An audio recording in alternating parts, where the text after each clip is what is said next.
Hi, welcome everyone to our applicant webinar. We're so happy you're all here. It's our third webinar. We have another one coming up later. We're happy to have so much interest in the program. And yeah, please use the chat, introduce yourself, let us know where you come from, where you're calling in from. You can also see the questions tab. A lot of you sent questions in already at the registration time, and we'll go through most of those later. We'll try to respond to your questions through the chat as well. We may not get to all of them, so apologies if there are questions that are unanswered. We'll reach out to you after, or please feel free to email us if there's still some questions coming up after this call. All right, so a little overview of what we want to talk about today. We'll do a brief introduction of the team. I'll give you a short overview over Algorand Foundation.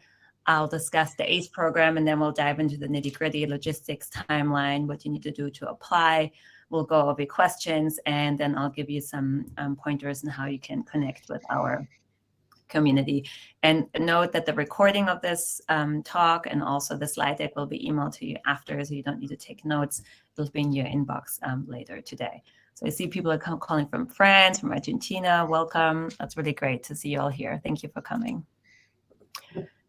So meet the team. Tal Rabin can't be here today. She'll be at the webinar later. My name is Dora Angrali. I'm the program manager for the ACE program.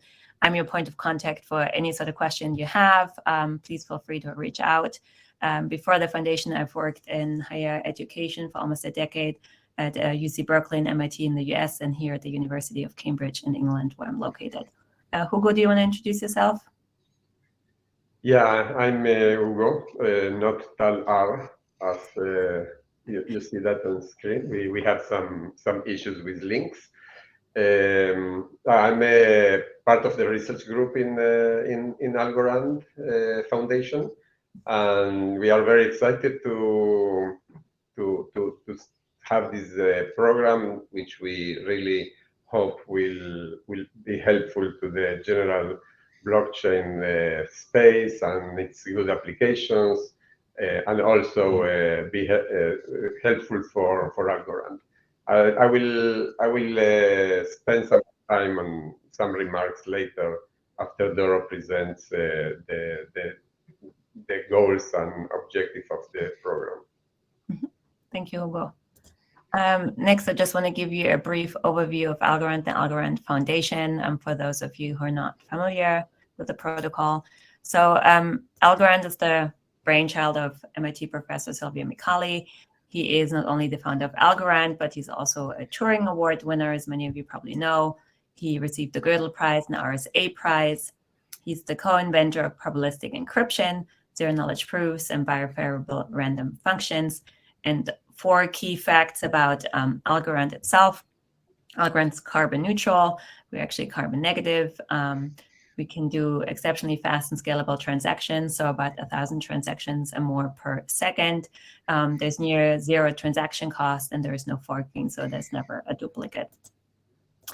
And some more information just about the foundation in general. So Algorand itself is a product of research. It's based on research work, and that's why the foundation has such a strong commitment to research and education. You'll see that later when I go over the objectives of the program. So one of the parts of the foundation's mission is that we do want to obviously enhance the protocol, and we want to establish more economic activity on the blockchain. However, and that's also reflected in the ACE program, is we're really into fostering community and enabling a diverse community to participate.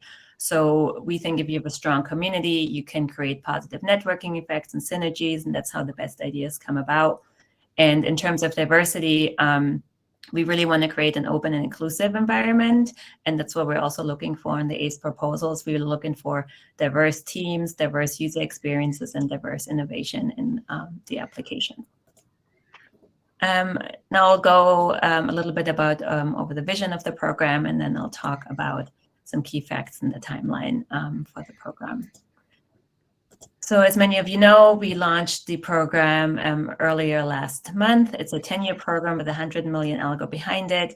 And for us, it's important that it's not just research funding, but it's a holistic research and education-driven endeavor. So this is a very student-centric and community-driven program. where we don't just want to advance cutting edge research, but we also want to make sure that ACES develop curricula and classes for people to learn blockchain, to really create a new generation of blockchain natives. And we also really want to support social impact projects. And Algorand is actually also like the platform of choice for a lot of sustainability projects, for example. And we do want to make sure we have diverse teams on the proposals so that everybody has access to this. In terms of numbers, we're looking to fund about 10 to 15 centers at about $500,000 to $1 million a year. And we are also considering, smaller or larger proposals depending on the content of the diversity aspect of them. In terms of length of funding, we're hoping for applications for 3 to 5 years. And then the plan is to expand the program within the 10-year framework. I'll now go over the actual process and how you can apply in the timeline. And just a quick reminder that we do have a very extensive FAQ section on our website that we update regularly. So please, look at it every now and then while you're in the process of applying, preparing your materials. There's lots of helpful information on the website. And we also have a resources section on the bottom right of the website where you can find instructions, templates, and other resources that could be really helpful for you. So letters of intent are due very soon, November 12th. It's right around the corner. And the letter of intent and the proposal needs to be submitted via Submittable. It's a platform that we use. It's free to get an account, so please don't email or mail your letters of intent. Please use Submittable. That's the only channel that we use. And the letter of intent is a mandatory prerequisite. So if a letter of intent hasn't been submitted, the organization cannot submit a proposal. Proposals are then due in mid-January, but before in December, we'll do an applicant workshop with everyone who submitted a letter of intent. And during that workshop, we really go over the process and what we're looking for in the proposal, and we take a lot of time to answer any questions you may have. Then after the proposals have been submitted mid-January, we'll have a review period from mid-January to mid-February. And we have actually a whole committee of reviewers, external and internal, who will review the applications together with us. And then in March of next year, we'll announce the decisions, and then the ACES will launch in April. Okay, now I want to address some of the questions that you have sent in. And I saw some people also added some questions in the question tab, and I'll try to address those as well. Question 1, what type of organization is eligible to apply? So we are currently allowing nonprofit research organizations and higher education institutions to apply. For nonprofit research organizations, we strongly recommend to partner with a higher education institution, just because the education and the community aspect is so crucial to the program that we think it's best to partner with a university. Do we need to partner with other organizations to apply for an ACE program? It's not required, but it's recommended considering the comprehensiveness of the proposals that we're looking for and all the different aspects that need to be covered. We think collaborative proposals are probably the best. Question number 3, what is a collaboration plan? So as many of you probably have experienced yourself, if you want to work together with other people, you have to have a clear idea on how this is going to go down. So the collaboration plan is really just like a one-page document that's part of the proposal where you outline who you're working with, who's responsible for what tasks, and how you're communicating and how you're interacting. The reason being is we want to make sure that you can use the funding for your actual work and that you streamline your efficiencies as much as possible. Question number 4, what do we need to include in the letter of intent? So on our website in the resources section, we actually have a template for you that should be helpful. But what we're looking for is obviously name and contact information of the PI, the principal investigator. We're looking for a brief outline on what you're planning to work on, the number of years you're looking for funding, and then also ballpark the total budget and fiat that you're looking for. And then we also need the department chair name and email address, just so we know you have the necessary approvals to submit for it. Question 5, what is a letter of transmittal and why is it needed for the proposal? So the letter of transmittal is a document that's provided by research services, it's called in some universities, or sponsored project office. It's pretty much a letter of a central department at your organization that can verify that your budget is correct, that you have the necessary approvals to submit it. And so this letter shouldn't come from you or your department chair, but from that external office. So yeah, look at that template that we have on the website. It should be really helpful. Question number 6, what type of reporting is required, and will there be in-person or virtual visits? So one thing that we require is an annual PI meeting that we will plan, and for now, with travel restrictions still in place, it will be most likely via video conference, but we're hoping that in the near future we can meet face-to-face. So that's required once a year. Then in terms of reporting, once mid-year, we're looking for a short milestone summary where we get a short report about what's been happening at the A's, how much progress has been made towards the set milestones, and a short video to where the PI or the team talks about, what's been worked on. And then once a year, the team is supposed to submit an annual report, which includes segments that will be shared with other ACEs, and then segments that are just for the foundation, for example, financial reporting. Physical space, question number 7, is physical space required for the ACE? That's a question that we get quite a bit. So we understand that physical space is at an absolute premium at universities. I know that from our own experience.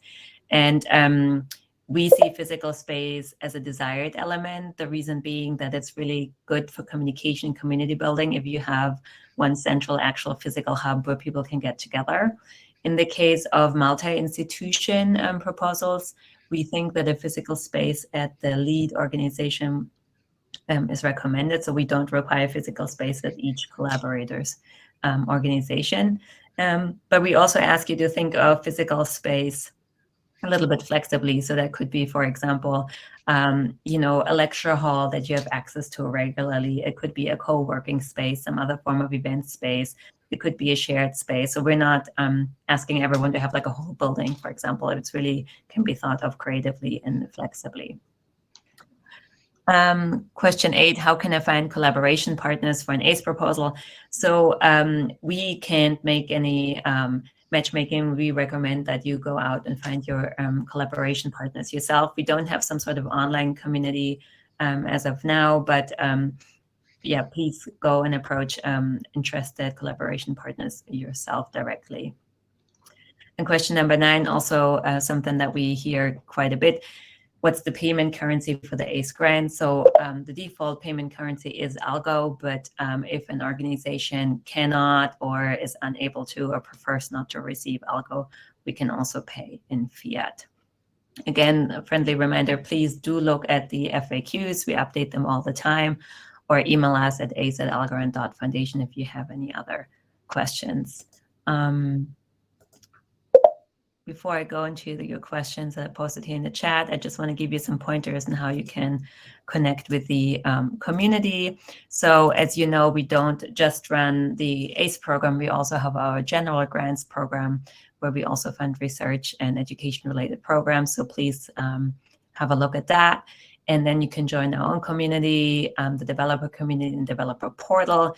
And then we're also in Discord, Twitter, and Reddit. So please do reach out to the community and engage in the conversation there. Okay, I'm going to go over to the questions tab.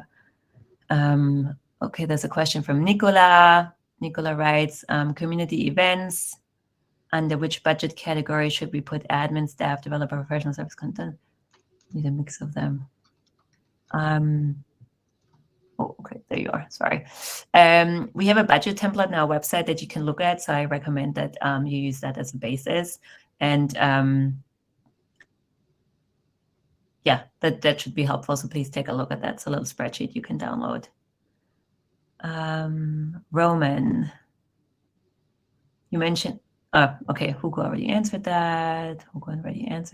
As Tal. Kathy. So Kathy writes, she has 2 questions. Oh, no, Hugo already answered it. Hugo, you're so fast. Okay. Valeria asked if the letter of intent and proposal have to be digitally signed. So yeah, ideally the letters are signed with a digital signature, but not through DocuSign or anything, just a normal signature. And it says, shall there be... Can't read the whole question there. Ronan, can you read the question number 2 from Valeria? I can only see the first part, the rest's cut off. 1 moment, sorry, Dora, I'll check. Yeah, Valeria Comenia. Sorry, Valeria, if I mispronounced your name.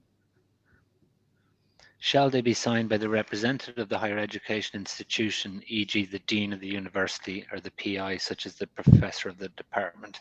Got it. So the letter of intent should be signed by the PI, but we do require the name and contact information for the department. And as for the proposal, it should be signed by the PI, but then as I explained earlier, we also need that letter of transmittal from the Research Services Office that confirms that the budget has been checked for accuracy and that they're aware of the submission. Okay, let me go back up. There's a question from Thomas about artistic contributions. So we really want proposals from all sorts of fields. So that could be digital art, it could be economics, it could be law. So we're looking for multidisciplinary proposals. So the inclusion of art is definitely possible as a research focus. Then Quinn asked for consortium projects. Is it possible to do private, for-profit, and public university partnerships? So for-profit researchers can be part of the team. They can be collaborators, but they can't be PIs. So that is, in fact, possible. Kathy, hi, Kathy. Where's the budget template? If you go to the ACE program page, scroll down to the resources section on the right, there's a spreadsheet you can download. Valentina asks, in case of a proposal by different institutions, does the physical space need to be a single one or can there be multiple different spaces? So yeah, I think I answered the question. So if there's the lead organization should definitely have a space. We strongly recommend that. And the other organizations do not have to have a space. I haven't seen the question yet. If everyone has space, if everyone can offer space, I think that we can look at that on a case-by-case basis.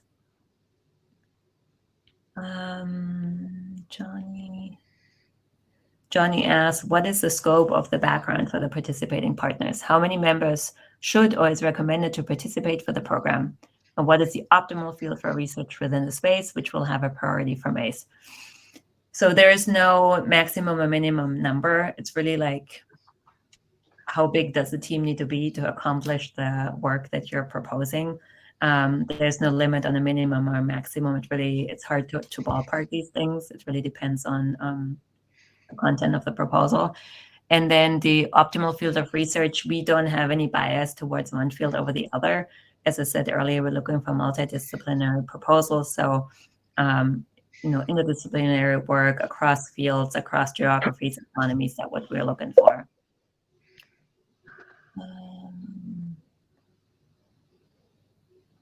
Okay.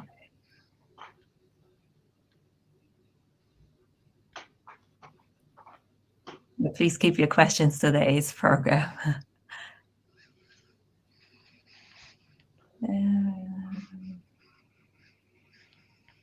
Okay, Elizabeth asks if the payments to European universities would be in US dollars. No, it could be at the local currency. So if you want euros or British pounds, we could do that too.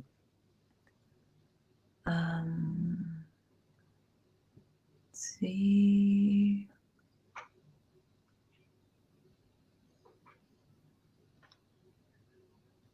Oh, Abdel is asking, does translating and offering teaching materials in Arabic, if Morocco, so Morocco or institutions from Morocco are definitely eligible to apply. It's no problem. Yeah, I guess providing teaching materials in foreign languages could be part of a proposal. Yes. Is there anything else that I missed?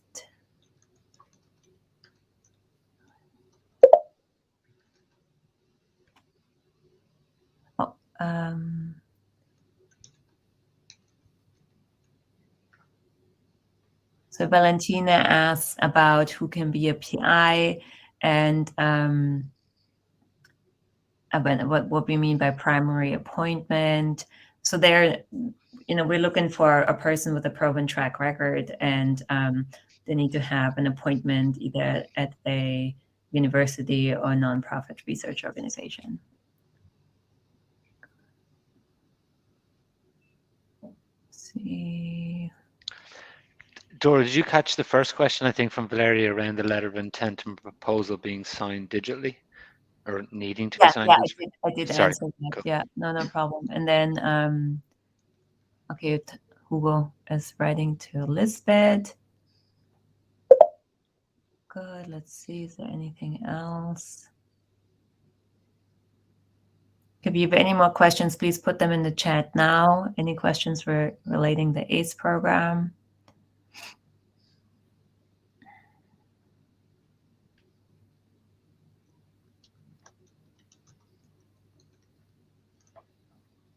And marvelous Olarinde, anyone can apply from all over the world, so no any geographic restrictions.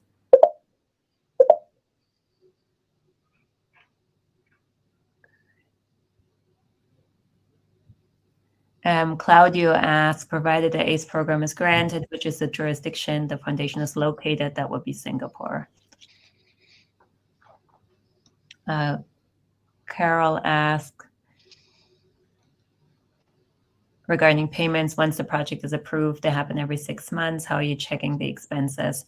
So we ask for the milestone update in the 6 years, every mid-year, so every 6 months. And then at 12 months, we ask for a financial report where we cross-check the expenses.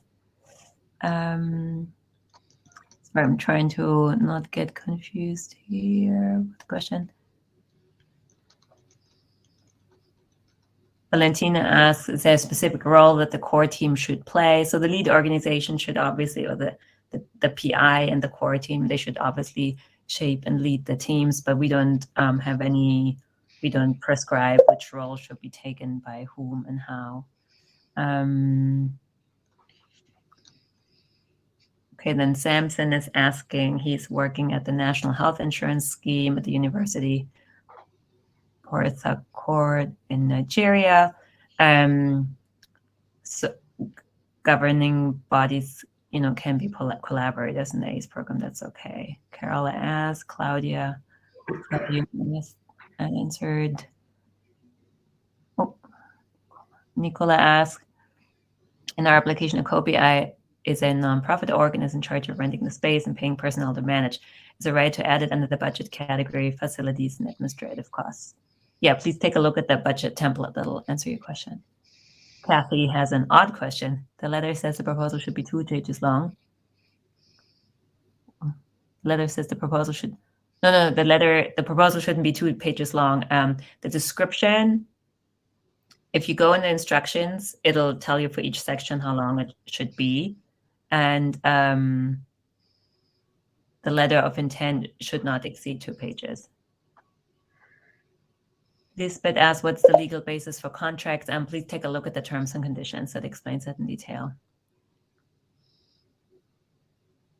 So Alina asks, there are large nonprofits for artist education. Yeah, nonprofit. We're looking for nonprofit research organizations, but you could definitely be a collaborator on a proposal. Can someone in Ukraine participate? Joan asks. Again, we have no restrictions on where people come from.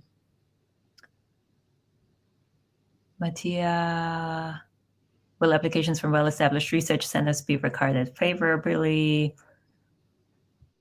So we are trying to attract a really diverse applicant pool, and we want to invite applications from all backgrounds. So it, as I said in another talk earlier, you don't have to be at the main universities to be successful.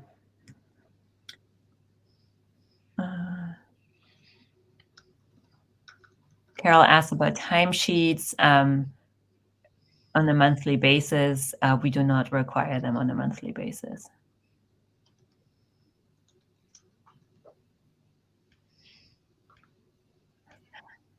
Biel Baum asks, we have an advanced program for young people for approximately 10,000 students from Latin countries in Brazil, 1,000 teacher fellows.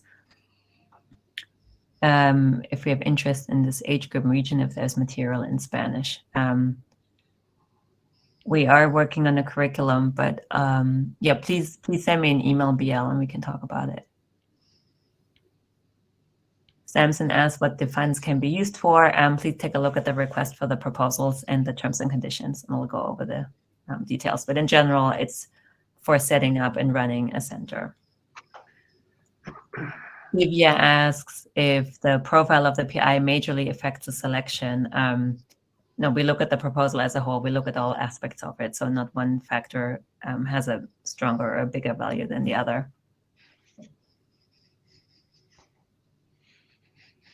Then Raul asks, there's a healthcare blockchain project under the Algorand ecosystem. I think that's not really an ACE question, but feel free to reach out to us. Okay, are there any more questions?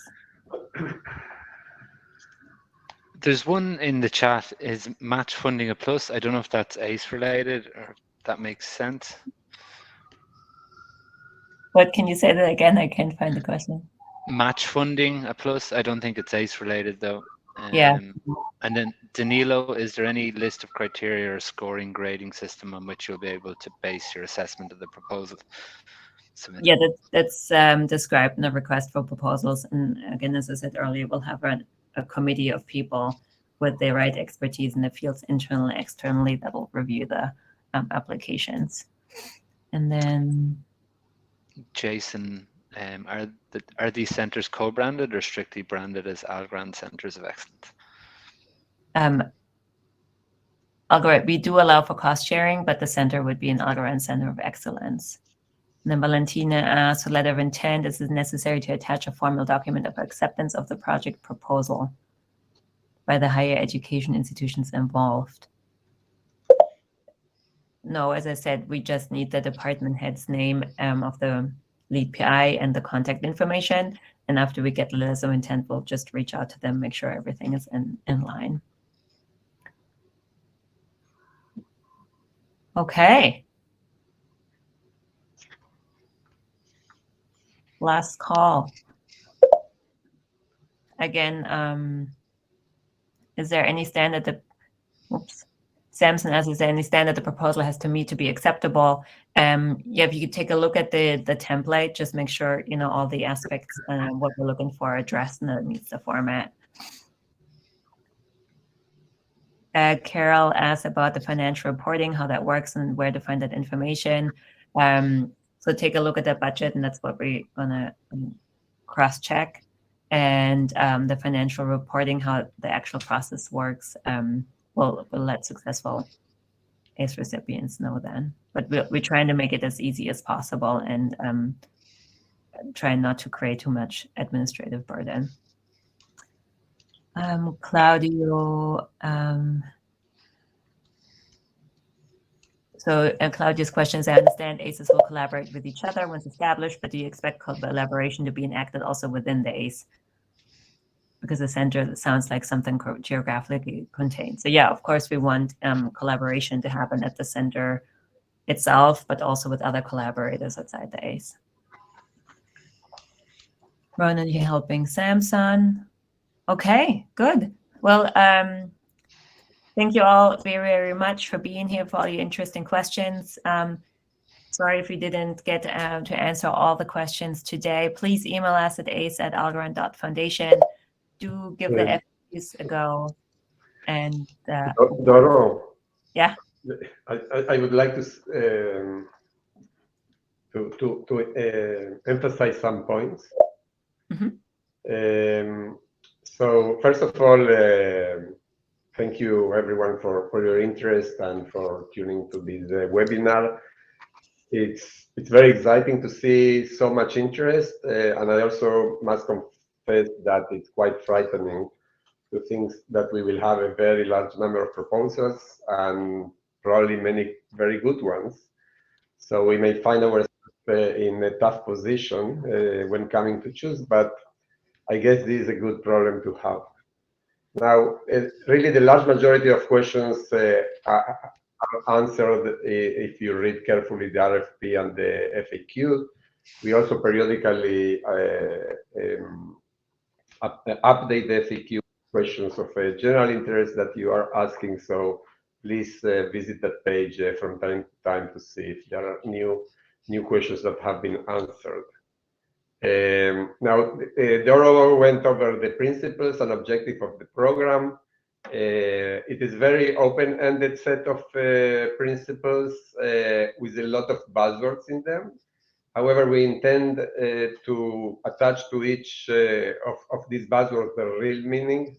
We really mean diversity in all aspects, from research subjects to people diversity, geographic diversity, etc. I mean, we want to see all of the things reflected in the program, not necessarily all of them part of the same proposal, but these are elements that are important to us. We mean social impact when coming to applications of the blockchain. And of course, we mean it when we ask for high quality research. And we very much mean it when we say that education and student participation are centerpieces of the program. We believe that students and young people in general are the ones moving forward the field of blockchains, as basically with almost any other technological advances these days. And they are the ones that are going to build the applications of today and of tomorrow. So student participation, student activities are very, very important to us. I also want to refer to the Algorand angle in the program. So the goals and vision of the program are not Algorand-centric, but we are also interested in seeing the ACE program helping the Algorand ecosystem grow and expand. We believe that the Algorand has great technology and even at the academic level, research level, very interesting properties. And so we want to see Algorand modules in blockchain courses. We want to see Algorand being used as a platform for homework or student projects. We want to see organization of hackathons and student activities, involvement of student clubs if there are any in your institution. So these are all things that will add value to the proposals. And lastly, the issue of partnering between different universities and organizations. We value we will value proposals that will have multiple aspects to it. It can be within one organization, but we also like to see collaboration between different organizations. Now, we don't want the proposal to be just the union of separate proposals. We really want organic real collaboration between the proposals, and that's why we to ask for a collaboration plan where you explain how you intend to collaborate, meet, have joint events or anything that you can think about. So just to end up with just yet another buzzword or trite expression, we basically want the proposals to be better and more effective than the sum of its parts. Yeah, that's it. I think I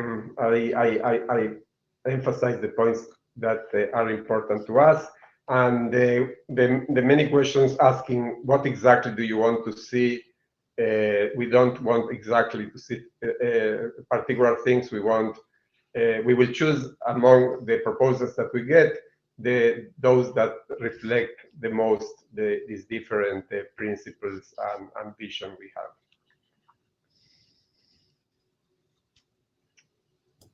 All right, thanks, Hugo. Thanks, everybody, for coming today. It's really exciting to see all the interest from really all over the world. Yeah, please email us. I put our Twitter handles in the chat to follow us on Twitter, and we look forward to seeing your letters and proposals. Thank you very much. Thank you. Thank you, everyone.